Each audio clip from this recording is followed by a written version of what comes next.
asesor financiero. Como siempre, un gusto platicar contigo. Mario, ¿cómo estás? Muy buenas noches.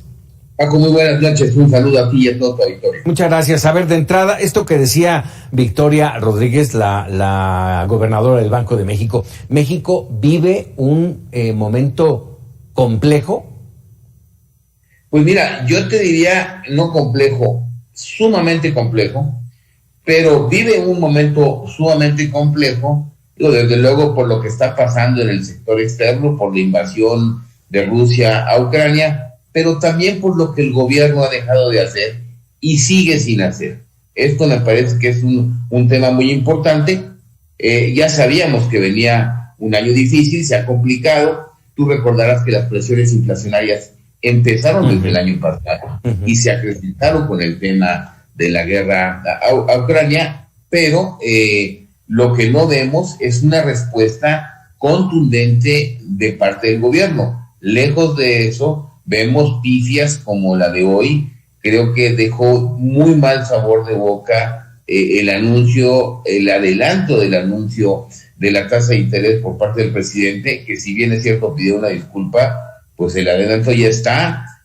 Creo que sí vulnera y pone al menos en tela de duda la autonomía de Banco de México, el haberse adelantado así. Yo nada más hago una reflexión, si bien es cierto que el mercado esperaba que la tasa final quedara en 6.5, este adelanto también pudo haber sido una instrucción. Luego entonces me parece que muy errado. Pero más allá, incluso en estos discursos en la convención bancaria, me parece que el gobierno pudo haber aprovechado esta oportunidad para consolidar el anuncio de un verdadero programa de créditos y de reactivación económica. Sí es cierto que la banca acaba de anunciar pues que se están terminando de construir un paquete de financiamiento de 10,000 millones de pesos, que en realidad no son nada para una economía como la de México, para apoyar a pymes. Cuando yo me pregunto, ¿y la banca de desarrollo en dónde la dejan? La banca de desarrollo, que debe ser la clave de la reactivación económica y del financiamiento de la reactivación económica, pues sigue perdida. Está bien el apoyo que están anunciando los bancos, sin embargo, pues es altamente insuficiente en un escenario en donde además no se está haciendo nada para tratar de contener esta espiral inflacionaria que ya estamos viviendo. ¿Sí? El incremento de las tasas no es justamente eso, el tratar de contener una inflación que, también te lo pregunto, Mario, ¿está en los niveles en los que esperaríamos, dadas las circunstancias? Mira, yo creo que algunas gentes en el mercado esperaban un incremento un poco mayor. Sí. Ahora, sí es cierto que el incremento en la tasa ayuda a combatir la inflación desde el lado de Banco de México. Y Banco de México es el mandato que tiene. Pero por el otro lado, no vemos que el gobierno esté haciendo algo para proteger la economía familiar de esta carestía. ¿Y a qué me refiero? La mejor manera de protegerte ante un escenario así, pues es con empleos, es con mejores empleos. Uh-huh. Ahora, ¿qué está dejando de hacer el gobierno? Pues está dejando de invertir, por ejemplo, la inversión pública. No ha anunciado un programa que detone la inversión pública, lo dijeron los banqueros, no ha generado empatía o condiciones de certidumbre para la inversión privada. Uh-huh. Es más, hoy sigue habiendo una venta de bonos mexicanos, de tenencia de bonos mexicanos por parte de extranjeros. ¿Qué quiere decir esto? Que no se confía en el corto plazo. Si hemos visto un peso apreciado, es porque los inversionistas también saben que la tasa del Banco de México va a tener que seguir subiendo a lo largo del año. Algunos esperan que esta tasa llegue al 9%. Ahora, ese incremento en la tasa también hace que el gobierno pague más intereses por concepto de la deuda que ya se tiene. Entonces, fíjate el escenario: menor crecimiento económico, mayor inflación que no la están pudiendo contener. Estamos despilfarrando los excedentes petroleros en un subsidio a la gasolina generalizado, que debería de ser más bien un subsidio focalizado en las actividades productivas, precisamente para cuidar el poder adquisitivo de las personas, y un bajo crecimiento que además va a generar que el gobierno recaude menos impuestos, tenga menos ingresos, entonces va a tener menos ingresos, mayor inflación, va a tener excedentes petroleros, pero estos los está malgastando con este subsidio a la gasolina. Hoy vemos que ya el trigo a nivel internacional se está incrementando su precio, y aquí va a ser, yo te diría, muy difícil que eviten el incremento en el pan, el incremento en las tortillas. Yo creo que este incremento lo estaremos viendo en los próximos días, precisamente por el crecimiento de los precios, y ante eso el gobierno lo vemos pasmado. Ahora, el aumento en la tasa de interés ayuda, pero no es lo único que va a hacer que la inflación se controle. ¿Cómo vamos a contener, a mantener esa contención de la inflación? Y te pregunto esto, se lo pregunto al experto, Mario, si en 2020 el gobierno mexicano hubiera aplicado aquellas medidas contracíclicas, el apoyo en la inyección de dinero que platicamos en distintas oportunidades, ¿eso hubiera cambiado el resultado que estamos viendo hoy? ¿Habría más inflación o menor inflación?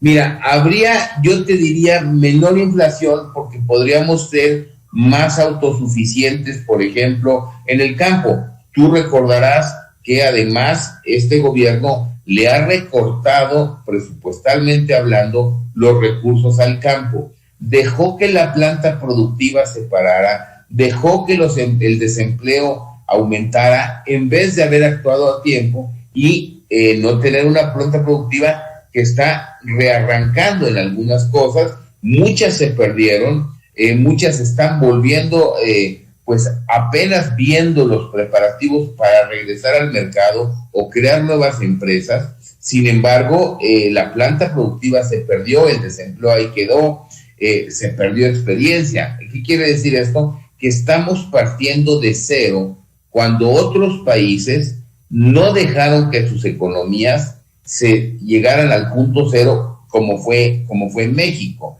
Y eso por un lado. Y por el otro lado, la inflación está proviniendo, sí, del aumento en los energéticos, pero también del aumento en la comida. Y en la comida sí pudimos haber hecho algo para por lo menos ser más autosuficientes y estar importando menos ahorita que los precios afuera están creciendo. Entonces, sí, el gobierno ha tenido responsabilidad en lo que ha sucedido y en lo que está sucediendo. No porque el gobierno mexicano pudiera detener la inflación internacional, pero sí para que estuviéramos mejor equipados, vamos a llamarlo así, en materia de producción de alimentos, de lo que estamos ahorita. Mucha producción de alimentos, sobre todo de granos básicos, lejos de incrementar su producción, hemos sido pues más dependientes del exterior, y obviamente esa inflación, esos mayores precios, pues los estamos importando, es lo que se conoce como inflación importada, dado que no hemos generado aquí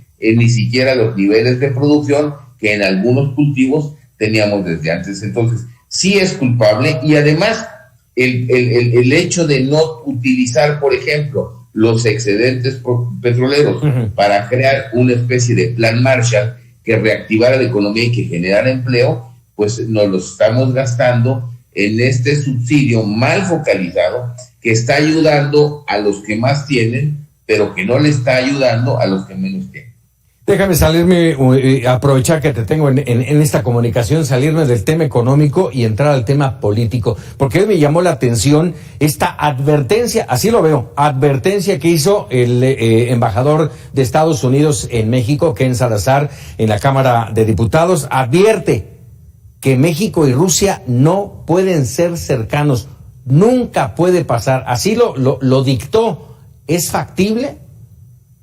Mira, yo creo que sí, más con el grado de integración económica que tenemos con los Estados Unidos. Me parece que el mensaje que se dio por los diputados de Morena y del PT, en el sentido de ayer haber instalado una comisión de amistad con Rusia, en esta coyuntura, en este momento, y más cuando México debería de estar muy pendiente y tratando de atraer los flujos de capitales que están saliendo pues de Rusia, incluso que han salido desafortunadamente de Ucrania, pero en lugar de captar esos flujos de inversión, en lugar de decirle a Estados Unidos, aquí está tu socio comercial, aquí está tu socio que va a tratar de compensar lo que estás dejando de poder traer de Rusia, de Ucrania por el conflicto que se está generando, resulta con que nos vamos con el que está generando el conflicto y con quien está sufriendo las sanciones económicas. Me parece que esa es una mala idea y es una mala estrategia en un momento como el de ahorita. No se miden los momentos y los tiempos para hacer cosas como la de ayer, con esta relación de buena amistad entre México y Rusia. Mira, evidentemente, ¿qué se pudo haber hecho? Pues se pudo haber aplazado el tema. No hay una obligatoriedad, no hay un mandato de ley para instalar esta comisión de amistad. Se pudo haber, el mismo momento era obvio, y hay otros temas en la agenda nacional más importantes, y me parece que sí fue una muy mala decisión, pues ya sea de Morena, aunque la comisión es presidida por el PT, me parece que sí, a todas luces fue una mala decisión. Casualmente, además, el día que Biden llegó a Europa a consolidar el apoyo a Ucrania, me parece a todas luces una malísima decisión. ¿No tendrías otra lectura? Mira, esa sería mi lectura. Me parece que también el hecho de que México se haya abstenido en aplicar algunas sanciones, vuelvo a decirte, en el entorno en el que somos socios comerciales de los Estados Unidos en un TLC, pues es como si tu vecino, al que siempre apoyas o con los que se cuidan, pues de repente se alía con el de enfrente. Así es.